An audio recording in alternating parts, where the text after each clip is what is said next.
வணக்கம். வாழ்க வளமுடன், நலமே சூழ்க.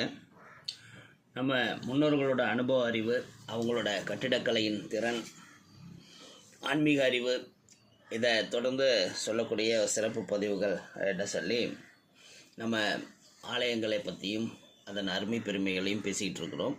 அப்படி இன்றைக்கி நம்ம பார்க்க போகிறது தேனி நகரத்திலிருந்து ஒரு 3 கிலோமீட்டர் தூரங்க, மேற்கு மலை அடிவாரத்தில் வைகை ஆற்றுக்கு அருகே அமைந்துள்ள கோயில்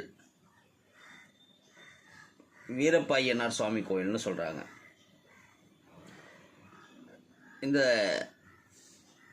சாமி பார்த்தோம்னா இடதுபுறம் ஒரு தழும்புடனே காணப்படுகிறார். காரணம், முன் ஒரு காலத்தில் இந்த பகுதியில் இந்த சாமி கல்லாக கிடக்க அதை பக்தர் ஒருவர் தெரியாமல் கோடாரியால் வெட்ட அதிலிருந்து ரத்தம் வரத் தொடங்கி தன்னை அடையாளம் காட்டினார் என்பது வரலாறு.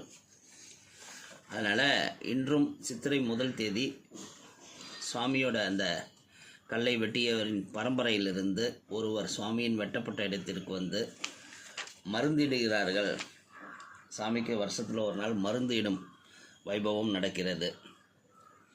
இந்த மாதிரி சிறப்பான செய்திகள் உங்களுக்கும் தெரிந்திருந்தால் நல்லவற்றை எடுத்து சொல்லுங்கள்.